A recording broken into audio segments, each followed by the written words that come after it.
자, 이번에는 주택임대차 보호법에 의해서 상가건물 임대차 보호법 만나보시도록 하시겠습니다. 건물을 세를 얻어서 세입자가요 주거로 주택으로 쓰면 주택임대차 보호법에 적용을 받는 것이고요. 영리목적으로 건물 세를 얻어서 영리목적으로 쓰면 상가임대차 보호법 즉 상임법에 적용을 받는 거지요. 자, 이때 이 상가임대차 보호법의 중요한 쟁점은요. 쟁점은 이렇게 5가지가 되겠습니다. 주택임대차고요. 논리구조가 똑같아요. 적용범위, 주택임대차에서 적용범위 검토했었지요. 그 다음에 대항력 검토했었죠. 보증금 보장 검토했었죠. 기간 보장 검토했죠. 여기까지 똑같아요. 다만 상가임대차에서 특이한 건 뭐냐? 권리금입니다. 권리금 보장은 이건 어디에만요? 상가임대차만 있는 거예요. 권리금 보장 문제. 자, 그래서 주택임대차하고 논리구조가 똑같다. 아주 유사하다. 이게 머릿속에 딱 있으시면 돼요. 그리고 요거 하나만 덤으로 기억하시면 됩니다. 자, 그러면 바로 책에 들어오셔서 내용 보도록 하시죠. 예, 갑의 건물을 을이 세를 얻어서 이 건물을 영리목적으로 이걸 영리목적으로 쓰면 상가가 되는 거죠. 영리목적으로. 영리목적으로 세입자가 상가를 쓰고 있다. 점포를 영리목적으로. 그때 쓰이는 법이 상가임대차 보호법이에요. 그럼 이 법은 왜 만들었냐? 이 영세상인, 소규모 점포를 운영하는 영세상인을 법이 보호하겠다는 취지로 만든 법이죠. 그리고 법의 성격, 이 법은요. 이 법의 성격은 531페이지. 법의 성격은 민법에 대한 특별법이에요. 주택임대차하고 똑같아요. 민법에 대한 특별법이다. 그래서 특별법 우선 원칙이 적용이 됩니다. 그리고 임차인한테 이 세입자한테 불리한 거, 세입자한테 불리하게 된 특약은 다 무효로 해요.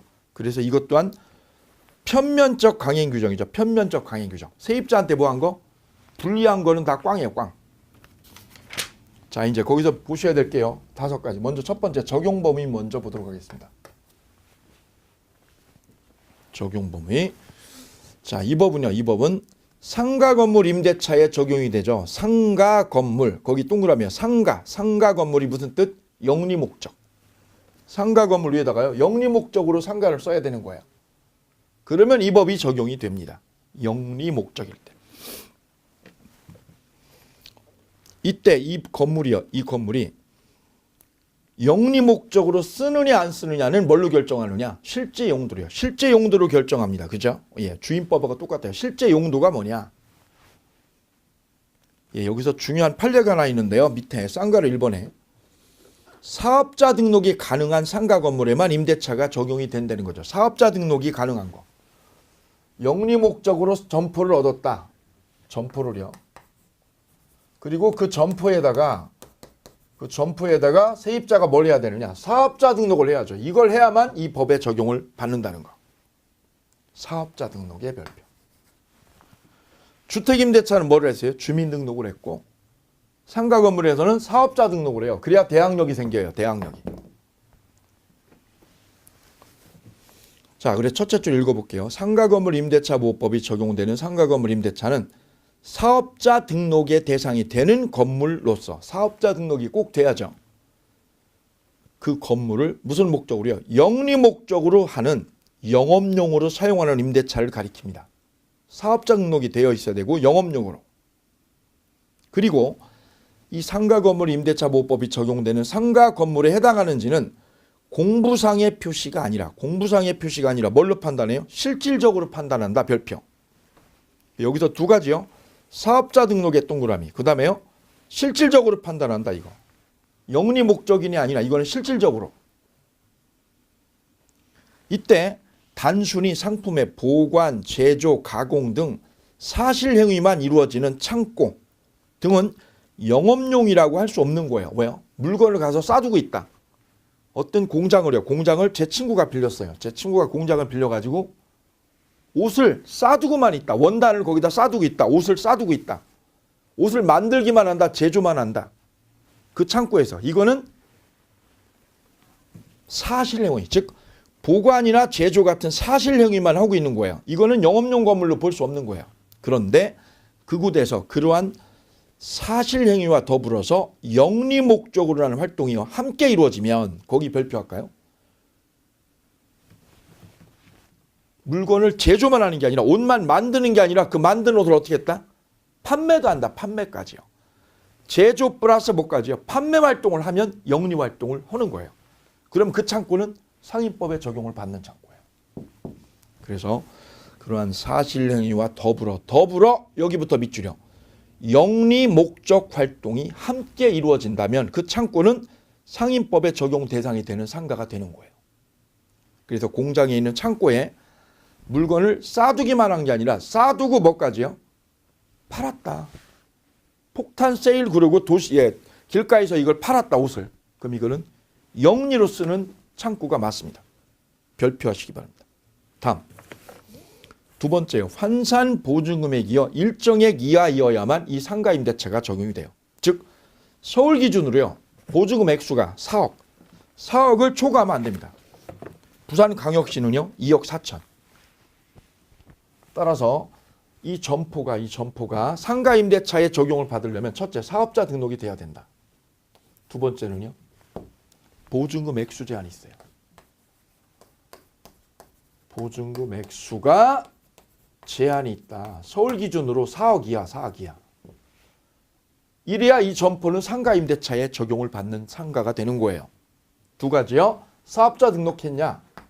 두 번째 보증금 액수가 서울 4억, 부산광역시는 2억 4천. 지역마다 다르죠. 따라서 서울 기준으로요. 이 4억이 넘으면 4억이 초과되면 이 상인법의 적용을 못 받아요. 못 받아요. 그러면 여기 4억을 계산할 때 어떻게 하냐면 월세가 있을 때 어떻게 하느냐. 월세도 환산을 해야 돼. 환산. 그걸 환산 보증금이라고 그러는데 예컨대 월세 200 보증금 1억 보증금 1억에 월세 200입니다. 이렇게 해서 고깃집 하고 있어요. 고깃집이나 호프집을 하고 있다. 이렇게. 그러면 이거 적용되느냐. 월세 200을 어떻게 하냐면 이걸 곱하기 100 해야 돼. 곱하기 100. 월세에다가 곱하기 100을 하면 돼요. 그러면 요거 2억이 돼요. 2억. 요거하고 보증금하고 합산하면 돼. 합산. 요거 1억. 그러면 합치면 3억이네요. 3억이니까 4억보다 적죠. 그러면 이 점포는 상인법에 적용을 받는 점포가 되는 거예요. 그래서 서울 기준으로 액수 제한이 있다는 거죠. 액수 제한. 4억이요. 지역마다 다르죠. 상인법은 보증금 액수하고요. 사업자 등록을 꼭 검토해야 된다. 그런데 조심할게요. 그 다음에 533페이지에 반가로 2번에 거기다 쓰세요. 주의라고 옆에다 써주세요. 이렇게 주의. 방금 뭐라고 그랬어요? 상인법은 점포에 사업자 등록이 되어 있어야 되고 그 다음에 액수가 4억을 넘으면 안 돼요. 서울 기준으로. 4억 넘으면 어떻게 돼요? 내 호프집 하는데 내 고깃집 하는데 월세가 여기 500이다. 압구정동에 있어가지고 월세 비싸고 보증금도 1억이다. 그럼 이거 환산하면 이것만 해도 5억이죠. 5억에다가 보증금 1억 합산하면 환산 보증금이 6억이죠. 6억. 6억인 점포면 어떻게 돼요? 이 법에 적용을 못 받아야 되죠. 그래서 이 법이 상인법이요. 액수가 이렇게 4억을 넘는 점포는 법적인 보장장치가 없었어요. 그래서 사각지대가 있었어요. 점포가 큰 거, 보증금이 큰 것들은 이 법에 적용을 못 받는 사각지대에 놓여 있었어요. 그런 점포의 세입자들은 이 법에 못 받는 거예요. 이 법의 보장을 전혀 못 받았어요. 그러다 보니 불만이 막 폭주를 했죠. 왜 똑같은 세입자인데 왜 우리는 보호 안 해주냐 이러면서 강력한 요구가 반영이 되면서 법이 개정이 되었어요. 그게 바로 반가로 2번이에요. 보증금 규모에 관계없이. 보증금 규모에 관계없이 적용되는 규정이 신설이 되었어요. 그게 4가지예요. 첫째요. 대항력에 관한 규정. 두 번째요. 계약 갱신 요구권에 관한 규정. 세 번째요. 권리금에 관한 규정. 그 다음에 3기 차이 면체 시 해지 규정. 이게 보증금이 4억 넘어도요. 4억 넘는 점포에도 쓰이는 거예요. 자, 무슨 말이냐면 여기 4억을 넘으면 이 법 적용을 못 받았죠. 그죠? 그래서 내 보증금이요. 5억이었다. 이런 세입자들은 대규모 큰 상가죠. 큰 상가. 이런 세입자들은 종전에 이 법을 손질하기 전에는 주인이 바뀌면 상가 점포 주인이 바뀌면 이 세입자는 대항력이 없었어요. 왜요? 액수가 이걸 넘어버리면 이 법의 적용을 못 받았거든요. 그러면 이 주인이 바뀌면, 점포 주인이 바뀌면, 여기 새 주인이 들어오면 이 세입자는 쫓겨나요. 이 주인이 나가라고 그러면 쫓겨나야 되는 거죠. 엄청난 시설 투자를 해놨는데 이렇게. 이래서 대항력에 대해서는 법을 확 뒤집어 바꿔가지고 액수가 적든 많든 다 보장을 해요. 이제는. 대항력은 다 인정해요. 이게 10억이어도 보증금이 환산보증금이 10억이어도 대항력은 보장해요. 즉 주인 바뀌어도 이제는 영업권 보장이 돼요. 예전에는 4억을 넘으면 쫓겨났었어요. 왜? 대항력이라는 게 이 법을 초과하는 금액은 인정이 안 됐거든요. 근데 이제부터는 대항력도 액수 상관없어요. 다 적용돼요. 이렇게 보증금의 제한을 풀어버린 거예요. 이젠 풀어버렸어요. 그 네 가지입니다. 보증금의 제한을 풀어버린 게 네 가지예요. 대항력에 관한 거, 갱신 요구권이요. 갱신 요구권은 뭐예요? 이 상가 이 점포 임차인이 계약을 1년 했다. 1년 했는데 여기다 시설 투자를 엄청 했다. 그럼 시설 투자금을 이거 1년 만에요. 1년 만에 다 뽑습니까? 못 뽑습니다, 이거. 내가 시설 투자 한 2, 3억 했다. 1년에 이걸 어떻게 뽑아요? 그러면 이 계약대로면 1년 만에 나가야 되는 거죠. 시설 투자는 어마어마하게 들어갔는데. 가게 점포를 좋게 해놨는데. 그럼 이 세입자는 그냥 나가야 되는 거죠. 계약 기간이 끝나면. 이러면 좀 억울하지 않아요, 이거? 시설 투자해가지고 점포 좋게 만들었는데 상권을. 이래서 이 법은 내가 1년 계약을 했어도요. 1년 계약을 해놨어도 5년 동안 연장해서 가게 점포를 쓸 권리를 보장했어요. 그 권리를 계약 갱신요구권이라고 그래요. 얼마 동안? 5년간 연장하는 거. 5년간. 거기 써볼까요? 5년간 갱신해서 쓰는 권리. 계약을 몇 년 했어도요. 1년 점포 계약을 했어도 5년 동안 연장해서 쓸 수 있어요. 따라서 을이요. 학원으로 계약을 1년 세를 얻었다. 점포를 1년짜리. 근데 학원에 수험생들이 많아가지고 학원 영업이 잘 되더라. 그러면 이분은요. 5년 동안 더 연장할 수 있어요. 연장해서 5년. 최대 5년까지 연장해서 갱신해서 쓸 권리. 그걸 보장해요. 근데 이 갱신 요구권도 예전에는 보증금이요. 4억을 넘으면 4억 넘는 점포는 보장을 안 해줬어요. 그랬다가 그걸 풀어버렸어요. 이제는 풀어버렸어요. 액수가 5억이든 10억이든 갱신 요구권을 보장해라. 액수하고 상관없이. 그게 유명한 그게요. 이게 리쌍 사건입니다. 가수 리쌍. 리쌍이 건물 주고요. 여기 세입자가 새 들어왔어요. 근데 거기에 보증금 액수가 6억이 넘었어요. 6억이. 근데 계약 기간이 다 됐거든요. 그러니까 나가라고 그랬죠. 주인을. 리쌍인 주인은 나가라고 세입자고. 이때 이 세입자가 계약 기간이 만약에 이렇게 3년 돼 있었다. 이 갱신 요구권이 보장이 안 됐을 때는요. 갱신 요구권 보장이 안 될 때는 이 세입자는 그냥 나가야 돼요. 그래서 리쌍이 소송에서 이긴 거예요. 너 나가라고. 왜? 너는 액수가 커서 이렇게. 액수가 보증금이 커서 너는 갱신 요구할 권리가 너한테는 없어. 그래서 세입자가 패소했어요. 소송에서.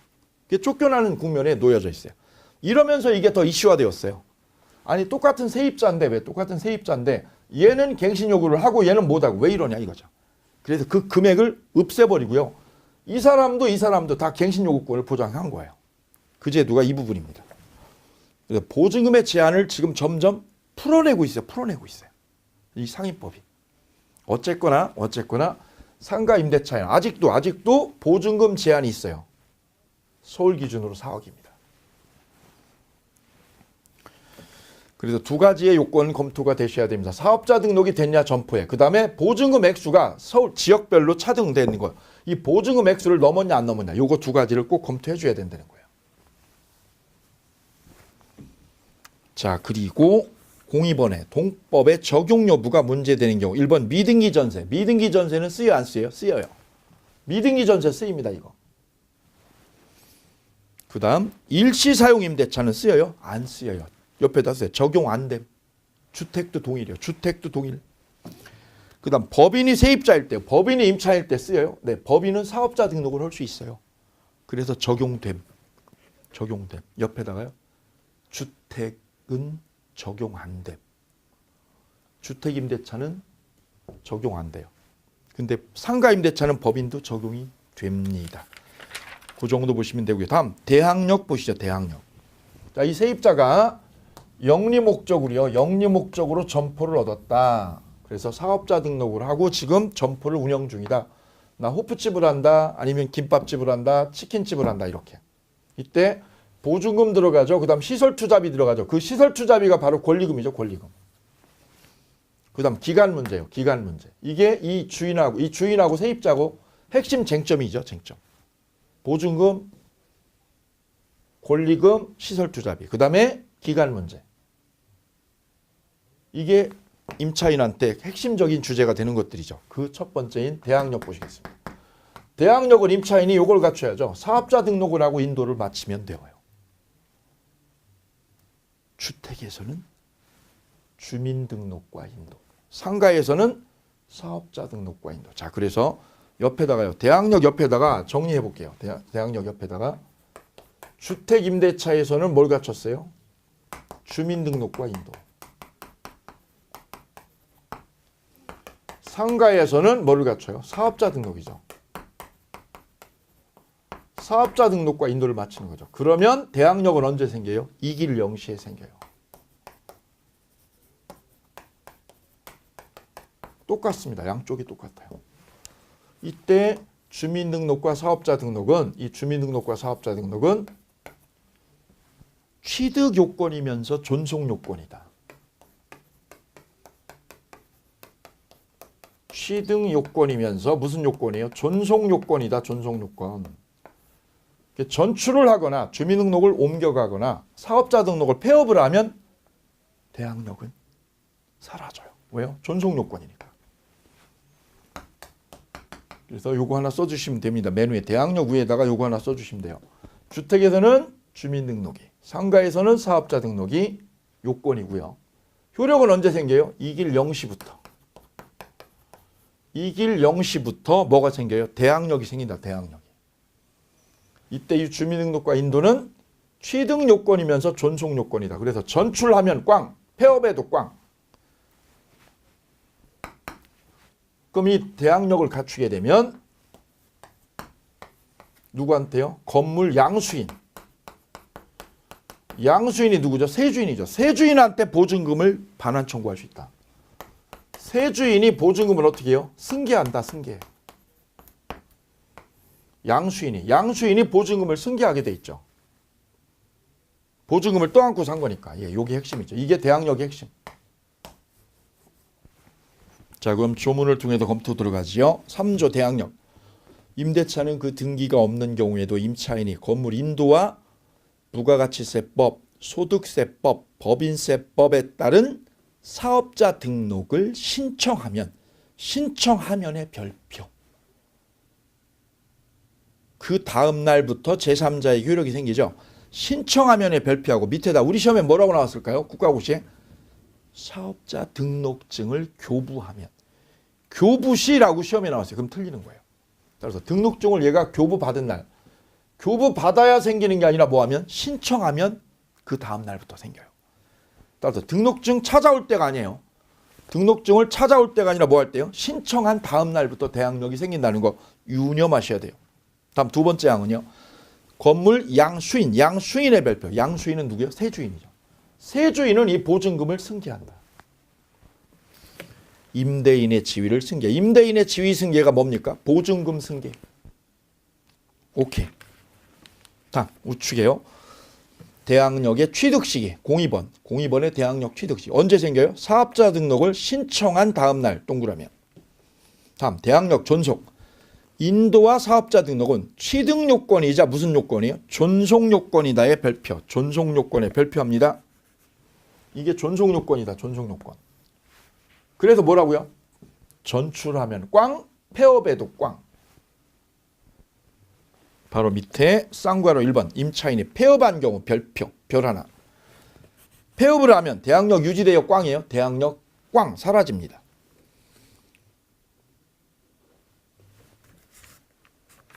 다음 뒤로 넘겨볼까요? 04번에 대항력의 내용 나와 있어요. 대항력. 건물 양수인은 임대인의 지위를 자동으로 승계한다. 즉 보증금을 승계한다. 이때 05번에 중요한 판례가 하나 있는데요.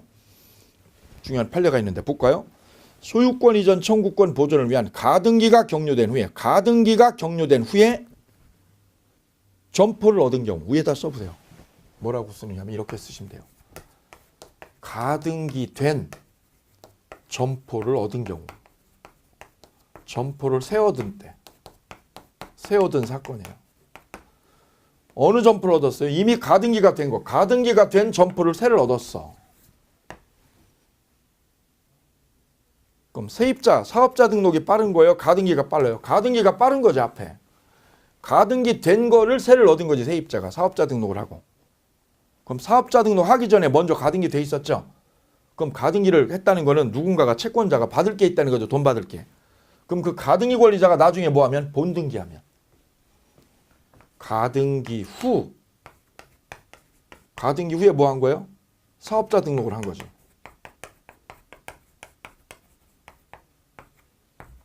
그죠? 이때 가등기 권리자가 나중에 뭐 하면? 본등기하면. 가등기 권리자가 본등기를 하게 되면 본등기가 뭐죠? 소유권 이전. 이 점포에 대해서 소유권 이전하면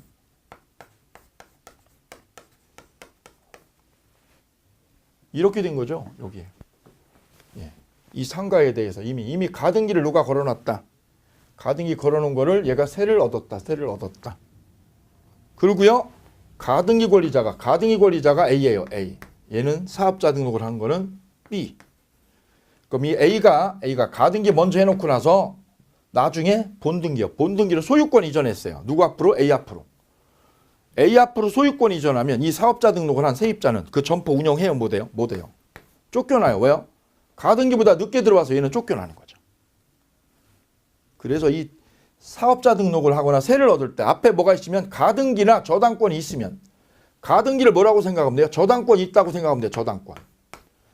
가등기나 저당권이 있는 점포를 세워두면 이 사람은 위험한 거죠. 아주 위험한 거죠. 소유권이 이전이 되면 얘는 쫓겨나게 되니까.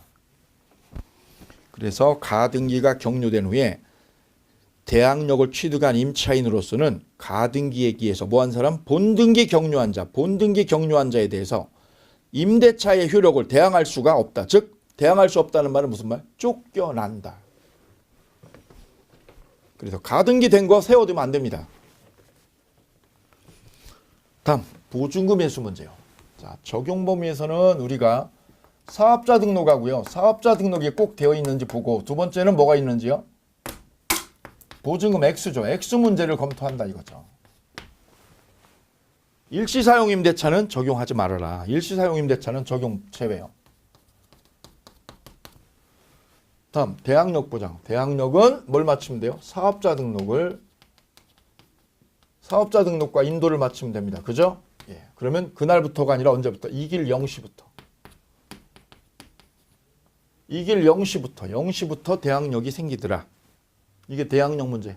다음 보증금 보장 장치. 보증금 보장하는 장치. 첫째요. 보증금의 우선 변제. 첫 번째는 보증금의 우선 변제권. 두 번째는 최우선 변제권. 우선 변제권하고 최우선 변제권은 다르죠. 이게 달랐어요. 어디서? 주택임대차보호법에서 우리가 충분하게 확실하게 검토를 했었어요. 자, 그 차이를 얘기를 하면 우선 변제권은 뭘 갖추는 거예요? 대항요건과 확정일자를 갖추는 거예요. 반면에 최우선 변제권은 소에 기여해야 되고 세입자가 소에 기여해야 되고 뭐만요? 대항요건만 갖추면 되는 거예요. 끝. 그러면 얘는 누구보다요? 후순위자보다 자기 보증금을 빼가는 거고 얘는 누구보다? 선순위보다 보증금을 먼저 빼가는 거죠. 공통점은 배당 요구한다. 둘 다. 배당 요구해야 되죠. 그 다음에 이 대항력은 언제까지 있어야 돼요? 주민등록은 언제까지요? 사업자 등록은 배당 요구의 종기까지 이게 살아있어야 된다.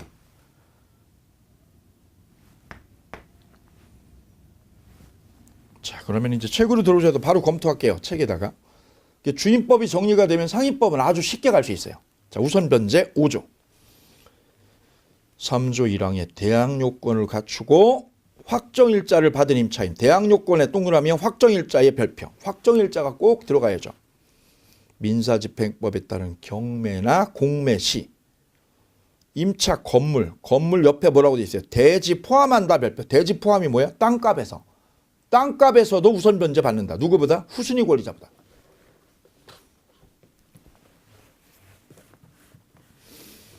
그 다음 우측에 3항, 4항, 5항, 6항 3, 7, 8, 9항 있죠. 3, 7, 8, 9항 여기 별 2개. 이거는 신설조항이에요. 신설조항이라서 따로 제가 설명을 드리면 이렇게 이해를 하시면 돼요.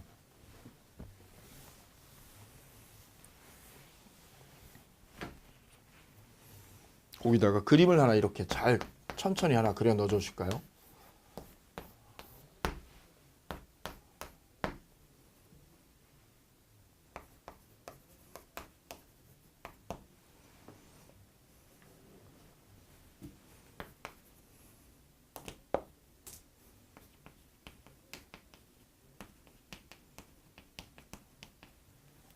이 상가의 저당권이 1번 저당권이 앞에 이렇게 있어요.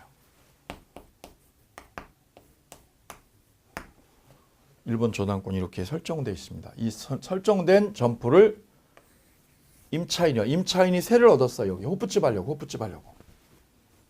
이때 임차인이요 점포 세를 얻으려고요. 보증금을 준비하는데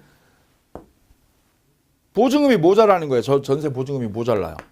그래서 이 모자라는 보증금을 금융권에서 대출받을 수 있죠.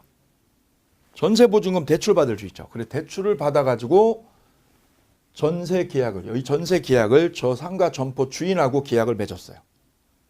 자 그러면 금융기관이요. 이 금융기관이 예컨대 농협이라든가 국민은행이나 이런 금융기관 등이 이 점포 세입자에게 예컨대 여기다가 8천만 원을 대출을 해줬다. 대출금입니다. 이게 대출금.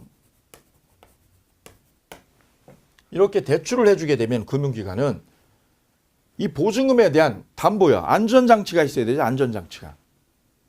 자, 그게 뭐냐면 이거예요. 세입자가 그러면 8천만 원을 융자 받아가지고 자기 돈이 예컨대 7천만 원 있었다. 자기 돈 7천. 그럼 융자금하고 이거 합쳐가지고요. 1억 5천이요. 1억 5천만 원이 전세 보증금으로 주인에게 찔러준 돈이 되죠. 자기 돈 7천, 융자 받은 거 8천. 자, 그러면 이 세입자는 계약이 종료가 되면 주인한테서 이 1억 5천을 돌려받게 되죠. 보증금 반환 청구권이 생기죠. 보증금 빼갈 권리요. 보증금 달라 할 청구권이 생기게 되죠. 요거를 어떻게 하면 돼요? 요거를 금융기관이 요거를 이쪽으로 넘겨받으면 돼요. 세입자가 받을 1억 5천을 전세 보증금을 이 보증금을 요걸 누구한테요? 금융기관한테 넘겨주면 되죠. 얼마를? 8천만 원을. 8천만 원을 넘겨줄게.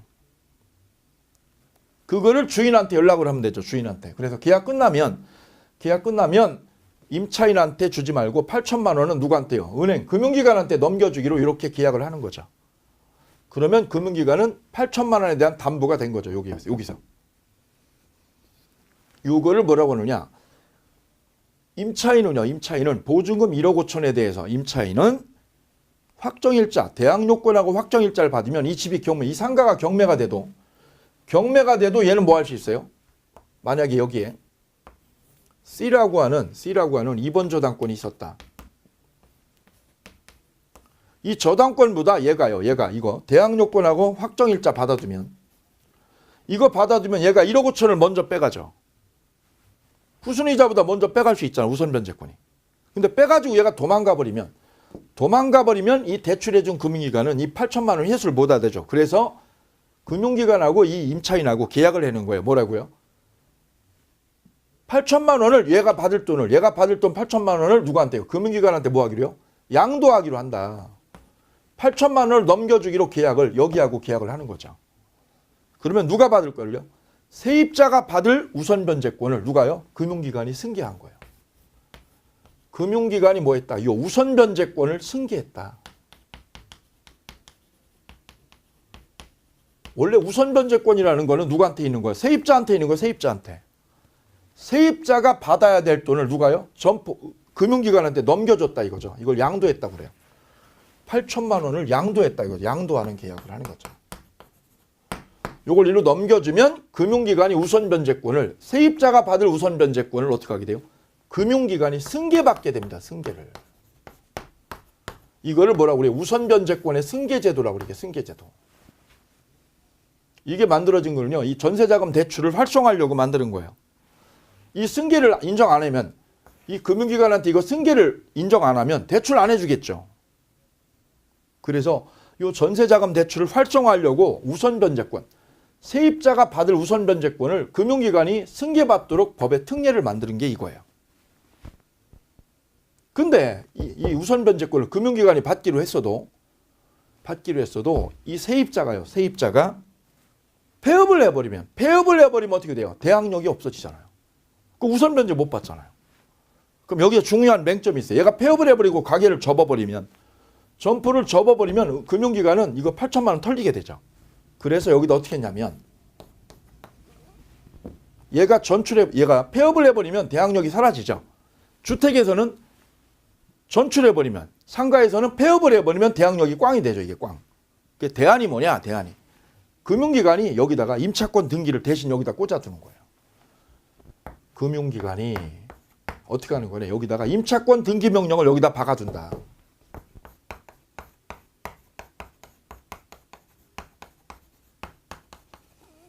임차권 등기 명령을 누구 대신에? 세입자 대신에 여기다 하는 거예요. 세입자 대신에. 임차인 대신해서, 임차인을 어떻게 해서? 대위에서. 대위요, 대위. 얘 대신에 은행이 대신 신청하는 거예요. 법원에다가. 그럼 여기에 임차권 등기가 되면, 임차권 등기 명령이 되면 세입자가 어떻게 돼요? 폐업을 해도. 가게 폐업을 해도 뭐가 돼 있으니까? 등기가 되어 있으니까 대항력이 유지가 되더라. 그래서 이 보증금이요. 이 보증금 8천만 원이 안정적으로 확보가 되는 거죠. 자, 그래서 만든 제도가 우선 변제권 승계 제도예요. 세입자가 받을 거를 누가요? 은행이 승계받아라 이거죠. 보다 확실한 건 어떻게 하는 거예요? 여기다가 임차권 등기를 꽂아두는 거죠. 누구 대신에? 임차인 대신에. 얘가 안 하면 은행이요. 은행이 대신 여기다 임차권 등기를 여기다 꽂아둘 수 있다. 그래야 8천만 원이 안정적으로 보장이 된다 이거죠. 이 제도를 뭐라고 그러냐? 우선 변제권 승계 제도라고 그래요. 자, 그 내용이 3, 7, 8, 9항이 있어요. 자, 7항부터 볼게요. 7항이 있습니다. 7항이요. 7항 끝에다가 써주세요. 우선 변제권 승계. 우선 변제권의 승계 제도. 다음 각 호의 금융기관 등이 2항, 6조, 5항 또는 7조 1항에 따른 우선 변제권을 취득한 임차인의 보증금 반환 채권을 계약으로 뭐한 경우요? 양수한 경우에는 8천만 원의 범위 내에서 우선 변제권을 승계한다. 이것을 우선 변제권 승계 제도라고 그래요. 누가 승계한 거예요? 금융기관이. 얼마만큼이요? 8천만 원을 세입자가 받을 거를 금융기관이 빼갈 수 있다 이거죠. 그런데 8항에 7항에 따라 우선 변제권을 승계하는 금융기관은요. 다음 각 호의 하나에 해당하는 경우에는 우선 변제권 행사를 못하게 돼 있어요. 언제냐? 임차인이 대항 요건을 상실했다. 대항 요건 상실이 뭐야? 폐업하면. 얘가 폐업해버리면 얘가 우선 변제권을 못 받아요. 그래서 나온 대안이 뭐냐? 9항이에요. 이게 빠져 있어요. 지금 우리 책에 빠져 있어요. 그 밑에. 그러면 대항 요건을 상실하면, 얘가 대항 요건을 상실하면 우선 변제 못 받죠. 그럼 대안이 뭐라고요? 임차권 등기를 하는 거다. 거기 써주세요. 대안 옆에다. 대항 요건 상실 옆에다가 쓰시면 돼요. 대안.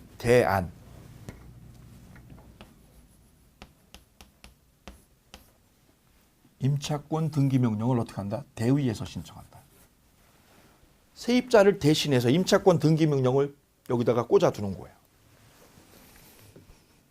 그 다음 9항.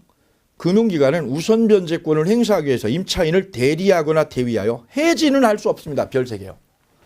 임차권 등기 명령은 임차권 등기 명령은 은행이에요. 금융기관이 얘 대신에 할 수 있어. 세입자 대신에 할 수 있는데 임차인 대신해서 계약을 뭐하는 거? 해지하는 거는 금융기관이 못한다는 거죠. 해지는 못하고 임차권 등기를 할 수 있다는 거 이거는. 해지는 누가 하는 거냐? 세입자 본인만 할 수 있어, 얘만. 그래서 해지는 못하고 뭐만요? 임차권 등기명령만 해라 이거죠. 여기가 핵심입니다. 여기가 신설조항이니까요. 꼭 잘 점검해 주셔야 돼요. 요 구조가 어디에도요? 주택에도 똑같이 있어요. 우선변제권 승계가. 주택하고요. 어디에? 상가에 동일하게 적용돼요. 주택하고 상가에 동일하게 신설조항입니다. 이게 신설조항. 요거 기억해 두시기 바랍니다. 우선변제권 승계는 세입자가 받을 돈을 금융기관이 승계받는 거다. 8천만 원을. 맹점은 이 세입자가 주민등록을 옮겨가거나 폐업을 해버리면 꽝이 되는데 그 대안이 있다. 대안이. 그게 뭐냐. 임차권 등기명령을 하는 거다. 여기다. 그럼에도 불구하고 은행이 세입자 대신에 계약 뭐 하는 거? 해지하는 건 안 된다. 해지는 임차인만 할 수 있다. 오케이. 이렇게 마무리하시면 되시겠습니다. 다음 보증금 중 일정액 보 최우선 변제권입니다. 이제 우선 변제권 됐고요. 최우선 변제권 살펴보시겠습니다. 최우선 변제권 우리가 이미 봤던 거니까요. 간단하게 보겠습니다. 자, 1항 14조 1항 임차인은 보증금 중 일정액을 다른 담보물권자보다 우선하여 변제받죠. 이게 최우선 변제권이에요. 이때 임차인은 경매 신청 등기 전에 3조 1항의 요건, 3조 1항의 요건이 뭐예요? 대항 요건이다. 별표. 대항 요건만 갖추면 돼요. 소액이고 대항 요건. 그래서 뭐는 필요 없어요? 확정일자 필요 없음.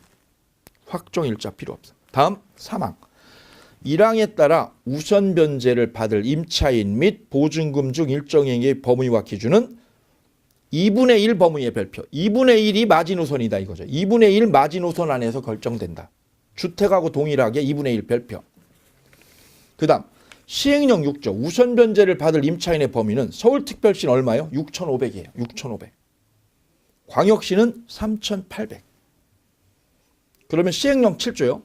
우선 변제를 받을 보증금의 범위는 서울특별시는 얼마요? 2,200만 원입니다. 따라서 서울특별시는 이렇게 되는 거죠. 서울특별시는 보증금이 얼마 이하여야 돼요? 6,500 이하.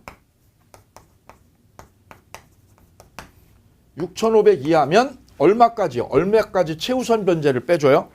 2,200만 원까지요.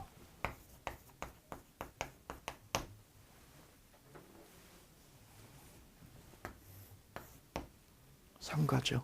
주택은요? 1억이죠. 1억이면 얼마까지요? 3,400까지. 자, 그 금액의 차이가 약간 있어요. 그거 참고로 보시면 되시겠습니다.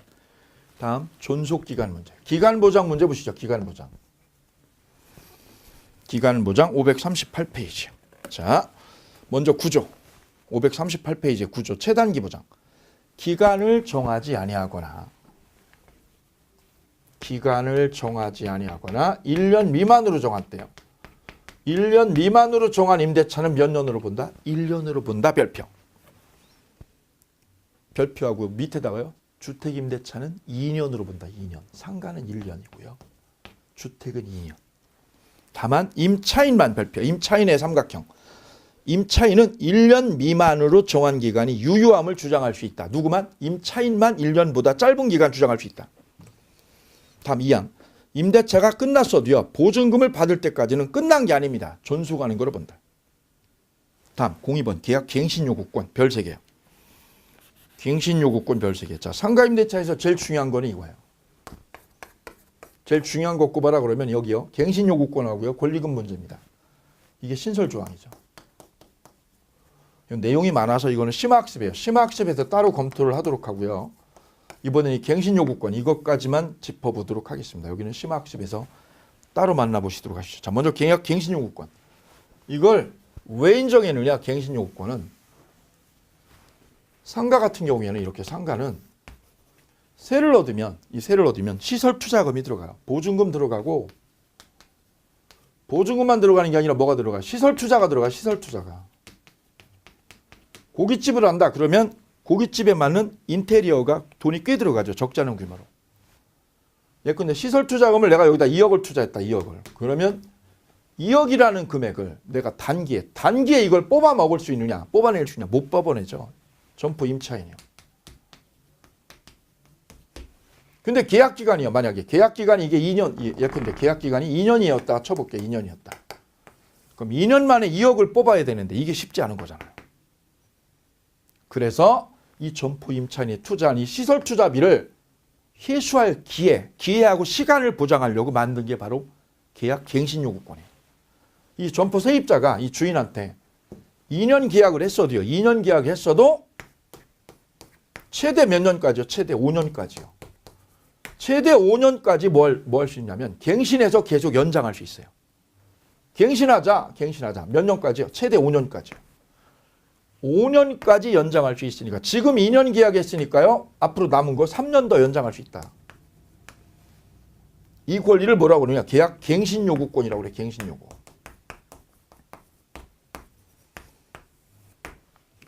따라서 세입자는 갱신해서 연장해서 쓸 수 있어요. 조심할 거는 이 갱신 요구권이 리쌍 사건에서 보시듯이 법 개정되기 전에는 보증금 액수가 4억을 넘는 거, 4억 넘는 점포 세입자는 갱신 요구권이 없었어. 이게 4억 초과하면. 4억을 뭐 할 때 초과 시에는 이 권리를 인정 안 했어요. 4억 미만은 인정하고 4억 초과는 인정 안 하고 그 제한을 없앴어요. 보증금 액수 제한을 풀어버렸어요. 그래서 이제는 뭐예요? 이제는 이 갱신 요구권은 기억할게. 보증금 액수하고요. 액수 무관하게 다 인정돼요. 무관하게 누구한테 인정돼요? 모든 점포 임차인한테 다 인정한다. 이거 실무에서 굉장히 중요합니다. 보증금 액수하고 무관하게 모든 점포 임차인한테 다 인정합니다. 이제 액수 상관없어요. 10억이어도 돼요. 내가 큰 대형 고깃집 하느라고 여기다가 10억 들였다. 이거 적용돼요. 그럼 갱신 요구라는 거는 양날의 칼이에요. 세입자 입장에서는 좋은 거예요. 왜요? 계약을 2년 했어도 앞으로 몇 년 더? 3년이나 더 연장해서 5년까지 연장해서 계약 점포를 쓸 수 있어요. 5년간. 1년 계약했다. 그럼 1년 계약했어도 몇 년이요? 앞으로 4년이나 더 연장해서 쓸 수 있어요. 세입자한테는 굉장히 좋은 거예요. 그럼 반대로요? 양날의 칼이라서 주인 입장에서는 열받는 거지. 아니 내 점포인데 왜 내 마음대로 못하는 거야? 이런 논리가 생겨요. 내 점포잖아. 내 재산권이잖아. 그럼 내 재산권은 내가 계약한 대로 써야 되지. 왜 이게 5년이냐고. 그래서 여기에 법은 타협을 했어요. 타협점을 만들었어요. 즉 세입자는 갱신 요구를 해라. 갱신해서 써요. 그런데 이 주인이 5년 동안은 쓰도록 해줘야 돼. 세입자를 5년 동안 쓰도록 해주는데 단 갱신 요구를요. 얘가 갱신 요구하는 거를요. 묵사발 낼 수 있는 권리 부정을 했어요. 갱신 요구를요. 세입자가 하는 갱신 요구를 뭐 하는 거? 거절할 수 있는 거. 거절하고요. 묵사발 낼 수 있어요. 나 싫어. 나 갱신 못 해줘. 거절 사유를 법에다가 열거적으로 정해놨어요. 그게 몇 개냐? 8개예요. 8개의 열거 사유가 있어요. 거절 사유 8개. 시험은 이 8개에서 나오는 거예요. 거절 사유가 거절할 수 있는 사유. 얘가 갱신 요구하는 걸 여기서 묵사발 내는 거예요. 묵사발 내고 나 싫어. 나 갱신 못 해줘. 그 사유의 첫 번째가 뭐냐? 3기 연체하면. 이 세입자가 3기 동안 연체한 사실이 있다. 연체 사실이. 그러면 갱신을 거절하고요. 묵사발 낼 수 있어요. 얘 내보낼 수 있어요. 3기 연체한 사실이에요. 연체한 사실. 그건 뭐냐면 지금은 연체료가 없어요. 왜? 다 냈어. 근데 작년에 경기가 불경기라서 1월 달에 한 번, 5월 달에 한 번, 9월 달에 한 번. 그래 석 달이나 연체한 사실이 있어. 연체한 사실이 있다. 몇 기를요? 3기를. 띄엄띄엄이 어디어도 돼요.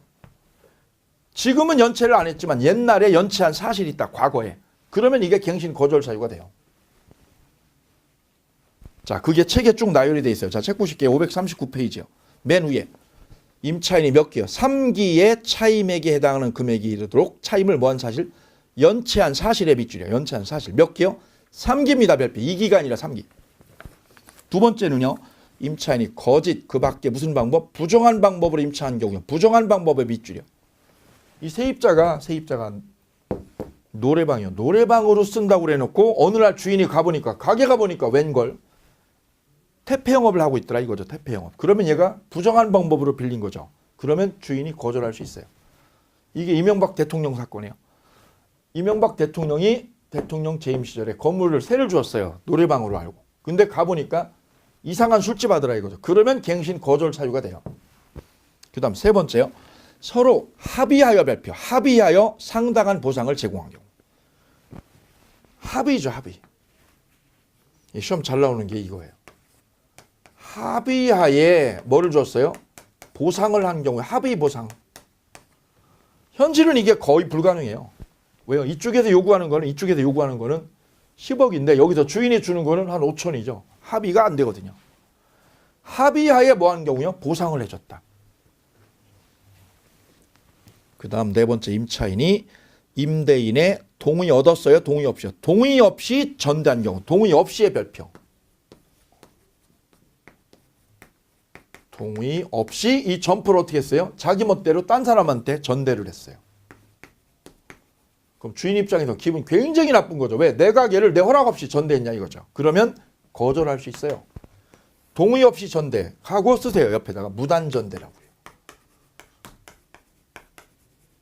얘가 허락 없이 전대한 걸 무단전대라고 그래요. 그러면 주인은 거절하면 됩니다. 나 갱신 싫어. 나 갱신 못 해줘. 다섯 번째 5호. 임차인이 건물의 전부 또는 일부를 고의나 중과실로 파손한 경우. 중과실의 삼각형. 경과실이 아니라 뭐예요? 중과실로 파손했다. 이 중과실이 시험에 아주 많이 나왔어요. 이거 경과실이라고 하면 틀리는 거예요. 그 중과실 밑에다 경과실 파손은 경과실로 파손하면 갱신 거절을 못함. 중과실로 파손해야 거절할 수 있는 겁니다. 과실이 큰 거죠. 아주 큰 과실이 중과실이고 경과실은 경미한 과실이죠. 경미한 과실. 예, 근데 임차인이요. 가게가 너무 안 돼. 너무 안 돼가지고 술 먹고 들어오다가 엎어졌는데 문짝을 부셨어. 엎어져가지고 문을 엎어져가지고 그거는 뭐야? 경미한 과실이죠. 그걸 주인이 봤다. 문짝 부시는 거를. 근데 이 과실이 경미한 과실이면 여기는 갱신해달라고 그러고 여기는 갱신을 못 해준다고 그러고 이게 되냐 안 되냐 이거죠. 경미한 과실이면 거절을 못하는 거고 중과실이어야만 거절 사유가 되는 겁니다. 요거 구별하는 거 아주 예민해요. 아주 예민해요. 그 다음 7호. 7호가 이제 더 중요해요. 7호는 이런 거죠. 예전엔 이런 거죠. 예전에 이렇게 이걸 악용을 했어요. 자, 세를 얻었어요. 근데 가게가 너무 잘 돼. 고깃집이 너무 잘 돼. 주인 입장에서는 기분이 나쁘죠. 1년에 뭐 몇십억 번다는 소문이 막 나는 거죠. 월세는 나한테 1년에 몇천만 원밖에 안 들어오는데 이분은 1년에 몇십억을 버는다, 몇 억을 번다 이런 소문이 있는 거죠. 이때 주인이 어떻게 하냐면 이 가게를 뺏으려고 잔머리를 써요. 악용을 해요. 어떻게? 나 재건축할 테니까 나 다음 달에 재건축할 테니까 당신 점포 비우라고. 바로 이거죠. 재건축을 가지고 악용하는 거예요. 재건축할 때니까 점포 비우고 나가라. 이렇게 악용해서 가게를 뺏는 거죠. 뺏은 다음에 자기가 운영하는 거죠. 이렇게 많이 이걸 활용을 했어요. 악용을 했어요. 주인이. 그래서 세입자들이요. 잘 되는 가게를 이렇게 뺏긴 경우가 굉장히 많이 있었습니다. 요거를 법이요. 차단했어요. 자, 이 재건축이 악용이 되다 보니 이 주인이 어떻게 하냐면 아무 때나 재건축한다는 거죠. 이걸 막았어요. 어떻게 합리적으로? 재건축한다는 얘기. 그래, 재건축할 수 있어. 네 건물이니까. 그러면 이 세입자한테 어떻게 해야 되느냐? 임대차, 점포를 임대를 줄 때 재건축하겠다는 거를 고지를 해라. 사전에 고지를 해라 이거죠. 사전에. 뭐 할 때요? 임대차 계약할 때. 임대차 계약 시에 이 재건축할 거라는 거를 고지를 해라 이거죠. 그래 놓고 이쪽에서 나 재건축할 거야. 그러면 여기서 나가야 돼요. 왜? 계약할 때요. 세 줄 때 이미 이걸 고지를 한 거니까. 근데 이렇게 하지 않고 임대 기간 중에 갑자기 어떻게? 갑자기죠. 갑자기 뭐 한다고 그러면 나 재건축할 거야. 이거는 아무런 준비가 안 된 상황이죠. 세입자는. 이럴 때는 이 주인이 세입자를 내보낼 수가 없습니다. 따라서 재건축을 가지고 거절하려면 전제 조건이 뭐냐? 계약 시에 이걸 고지를 해야 되고 기간 중에 갑자기 들어오면 안 된다는 거예요. 여기가 포인트. 그 법이 훨씬 더 합리적으로 이게 바뀌었어요. 예전에는 이게 없었어, 이게. 이게 없고 아무 때나 느닷없이 재건축한다고 내보냈었어요. 자, 이게 합리적으로 조정된 게 바로 가하고 나가 되겠습니다. 가볼까요? 가목. 법조문을 읽을 때, 법조문을 도금을 할 때 이렇게 해요. 동그라미는 항이라고 읽어요. 일항. 1항, 2항, 3항, 4항. 1은 항이에요, 항. 항 밑에는요, 이렇게 돼 있어요. 1호, 2호, 3호. 호라고 읽습니다. 호. 1항, 1호, 2호, 3호. 다시 호 밑에는요. 호 밑에는 가목이라고 읽습니다. 가목, 나목, 다목, 라목. 그래서 항, 호, 목 이렇게 도금을 한다는 거 법을 공부하니까 기본적으로 인지를 하고 계셔야 되겠습니다. 자, 그러면 7호의 가목 보실까요? 7호부터 볼게요. 임대인이 다음 강목의 하나에 해당하는 사유로서 목적 건물의 전부 또는 대부분을 뭐 할 때요? 철거나 재건축입니다. 철거나 재건축의 삼각형. 철거나 재건축하기 위해서 목적물의 점유를 회복할 필요가 있을 때, 즉 얘가 뭐 할 때요? 철거하거나 재건축할 때는 얘를 내보낼 수 있다. 거절할 수 있다. 나 갱신 못 해줘. 왜? 나 철거하거나 재건축할 거야. 가목. 임대차 뭐 할 당시에요? 체결 당시. 거기에 빨간 줄이야. 체결 당시에 공사 시기, 기간 등을 포함한 철거나 재건축 계획을 임차인에게 고지한 경우. 그럼 그 고지를 언제 해야 돼요? 계약 체결 시에. 계약 체결할 때 고지해야만 재건축으로 세입자를 내보낼 수 있어요. 근데 언제 하면? 기간 중에 갑자기요. 갑자기 하면 안 돼요. 갑자기. 기간 중에 들어오면 안 된다는 거죠. 이게 시험 문제. 나목은요. 건물이 노후하거나 훼손 또는 일부 멸실 등 무슨 사고예요? 안전사고 우려가 있다. 노후돼가지고 안전사고 우려가 있다. 그러면 갱신 못 해주지. 안전사고 우려 밑줄이요. 그 다음 다목은 패스. 그 다음 8호 임차인으로서 의무를 현저히 위반하거나 임대차를 계속하기 어려운 중대한 사유가 있다. 그러면 거절할 수 있어요. 그래서 거절 사유가요. 여기 거절 사유가 5개예요. 5개. 중요한 게 5개예요. 중요한 거 몇 개요? 5개입니다. 전체는 8개인데 시험에 나오는 거는 5개라고 보시면 돼요. 첫째는요. 3기연체. 두 번째는요. 합의보상. 합의로 보상금을 주고 내보내는 거지. 세 번째는요. 무단전대. 네 번째는 중과실. 5번째는 재건축. 5개입니다. 5개.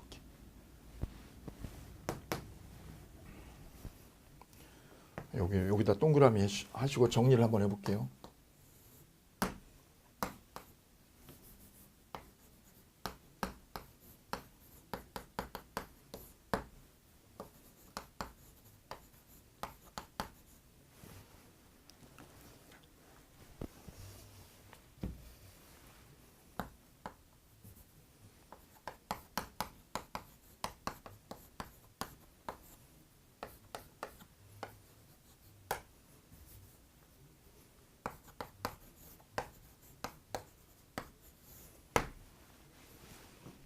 삼기를 동의 없이 중과 실로 재건축하면 뭐 할 수 있어요? 주인은 임대인은 뭐 할 수 있다? 거절 할 수 있는 거예요, 없는 거예요? 세입자가 갱신해달라는 요구를, 세입자가 점포 계약을 갱신해달라는 요구를 주인이 뭐 할 수 있다고요? 거절할 수 있는 사유. 거절할 수 없는 거예요, 있는 거예요? 있는 겁니다, 있는 거. 그 있는 사유가 뭐예요? 4개요. 3기를 동의 없이 중과실로 재건축하면. 3기를 동의 없이 중과실로 재건축하면 거절할 수 있다. 3기를 동의 없이 중과실로 재건축하면 거절할 수 있는 거예요. 거절할 수 있는 거예요. 그래서 이렇게 하시면 돼요. 3기 동의 없이 중과실로 재건축하면 뭐 할 수 있는 거예요? 거절할 수 있는 사유. 핵심 4개. 다음 2항 보시겠습니다. 10조의 2항. 임차인의 계약 갱신 요구권은 최초 임대차 기간을 포함해서 발표. 최초 임대차 기간 포함해서 전체 임대차 기간이 5년을 초과하지 않는 범위에서만 행사할 수 있습니다. 5년의 별표. 그래서 최초 임대차 빼고요. 포함해서요. 넣어가지고 5년입니다. 5년. 그 다음 3항. 갱신되는 임대차는 전 임대차와 무슨 조건으로? 동일 조건으로 계약된 걸로 봅니다. 동일 조건. 다만 차임과 보증금은 11조 범위에서 증감할 수 있다. 11조가 뭐냐? 11조에 별표하고 써보세요. 거기다가 9%까지요. 9% 한도. 9% 한도에서 한도로 증액이 가능해요. 증액. 그럼 무슨 의미를 갖는 거예요? 자, 지금 계약기간 학원하려고요. 이 B가 학원하려고 1년 계약했습니다. 1년. 그랬더니 학원이 잘 돼요. 학원 영업이 잘 돼가지고 수험생이 막 늘어나고 있어요. 자, 그럼 갱신 요구할 수 있죠. 갱신 요구. 3기 연차 안 했거나 이러면 갱신 연장할 수 있습니다. 자, 이때 앞으로 몇 년 더? 4년 더. 4년 더 연장할 수 있죠. 4년이나 더. 그때 이 보증금은 어떻게 하는 거예요? 보증금하고 월세는 올리는 거예요. 올리는데 몇 프로까지요? 9%까지 올릴 수 있어요. 매년 몇 프로? 9% 한도. 9%까지 올릴 수 있다는 거죠. 이게 증액 한도입니다. 증액 한도. 주택은요. 주택은 5%예요. 그래, 거기 써보시죠. 증액 한도. 차임이나 보증금의 증액 한도가 있는데요. 증액할 때 그 한도액이 얼마냐?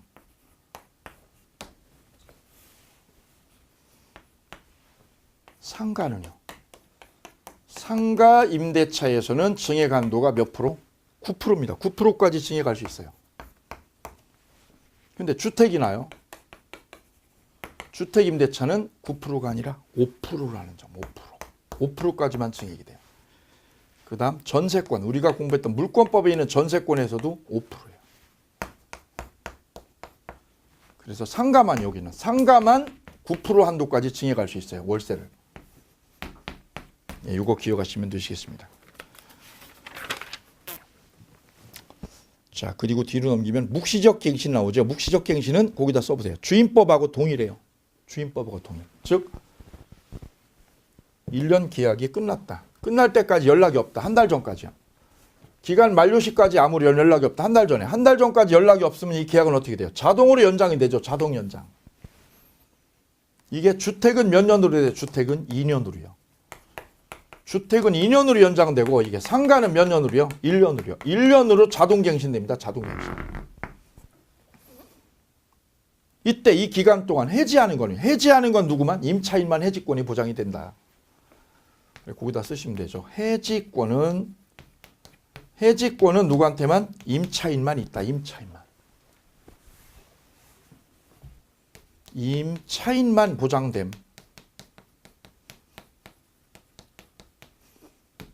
임대인은 해지 권한이 없다고 그랬어요. 그럼 해지를 하면 효력은 몇 달 뒤에요?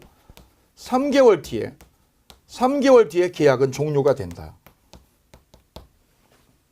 이걸 묵시갱신이라고 그랬어요. 묵시갱신은 주택에서는 2년으로, 상가는 1년으로 된다는 게 일단 다르고 요거는 공통점이다.